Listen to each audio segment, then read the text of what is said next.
एक घने और विशाल जंगल की बात है। जेठ का महीना था और दोपहर का समय। सूरज आकाश के ठीक बीचों बीच चमक रहा था और उसकी किरणें आग की तरह धरती पर बरस रही थीं।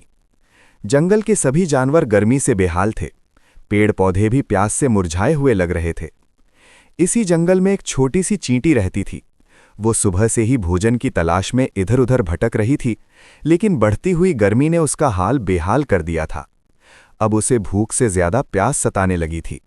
उसका गला पूरी तरह सूख चुका था और उसे ऐसा लग रहा था कि अगर उसे जल्द ही पानी नहीं मिला तो वो जीवित नहीं बच पाएगी। हिम्मत जुटाकर वो पानी की तलाश में निकल पड़ी। चलते चलते उसके नन्हे पैर थक चुके थे, लेकिन जीने की चाह उसे आगे बढ़ा रही थी। काफी देर भटकने के बाद उसे पानी की कल-कल ध्वनि सुनाई दी। वो एक नदी के किनारे पहुंच गई। नदी का शीतल और साफ पानी देखकर चींटी की आंखों में चमक आ गई। वो अपनी प्यास बुझाने के लिए नदी के किनारे पर उगी एक घास की पत्ती पर चढ़ गई ताकि झुककर पानी पी सके। लेकिन दुर्भाग्यवश जैसे ही उसने पानी पीने के लिए अपना सिर नीचे झुकाया, उसका पैर फिसला। वो एक छोटी सी चींटी उस विशाल नदी के तेज बहाव में गिर पड़ी। पानी की लहरें उसके लिए किसी सुनामी से कम नहीं थीं। वो बार बार पानी की सतह पर आने की कोशिश करती, लेकिन लहरें उसे फिर डुबो देतीं। वो अपनी नन्ही जान बचाने के लिए हाथ पैर मार रही थी, लेकिन धीरे धीरे उसकी ताकत जवाब दे रही थी। उसे अपनी मौत सामने दिखाई देने लगी थी। उसी नदी के किनारे एक बड़े से बरगद के पेड़ की डाली पर एक सफेद कबूतर बैठा सुस्ता रहा था। उसकी नज़र नीचे नदी में संघर्ष करती हुई उस नन्ही चींटी पर पड़ी। कबूतर का दिल पसीज गया। उसने सोचा कि ये नन्हा सा जीव इतनी बड़ी नदी से कैसे लड़ पाएगा। उसने तुरंत निर्णय लिया कि वो उस चींटी की मदद करेगा। बिना समय गंवाए कबूतर ने पेड़ से एक बड़ा और चौड़ा पत्ता तोड़ा। उसने उड़ते हुए नदी के ऊपर जाकर बड़ी ही सावधानी से उस पत्ते को चींटी के बिल्कुल पास पानी में गिरा दिया। चींटी ने देखा कि उसके पास एक हरे रंग का सूखा सहारा आ गया है।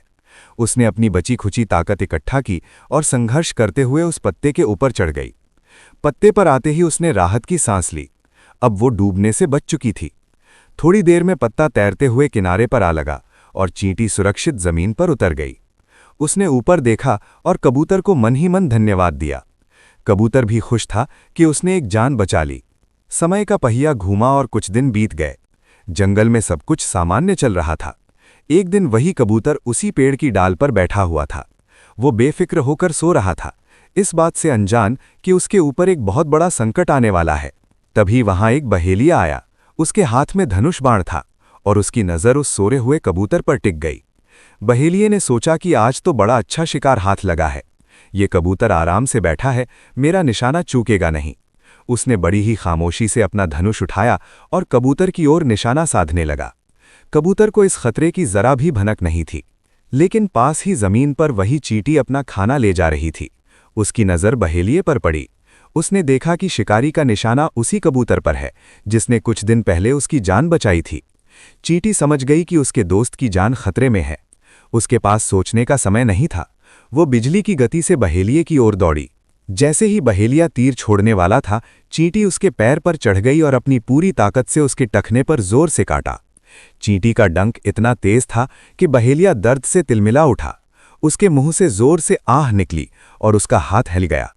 हाथ हिलते ही धनुष से तीर छूट गया, लेकिन निशाना चूक गया और तीर कबूतर के पास से होकर पेड़ के तने में जा लगा।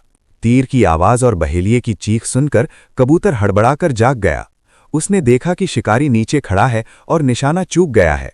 खतरा भांपते ही कबूतर ने तुरंत उड़ान भरी और पल भर में बादलों के बीच ओझल हो गया। बहेलिया अपना पैर पकड़कर कराहता रह गया और कबूतर की जान बच गई। चींटी ने दूर से उड़ते हुए कबूतर को देखा और उसे बहुत सुकून मिला। उसने उस दिन का कर्ज चुका दिया था। उस दिन जंगल ने एक बहुत बड़ी सीख देखी कि कोई भी जीव छोटा या बड़ा नहीं होता और नेकी कभी बेकार नहीं जाती। कर भला तो हो भला।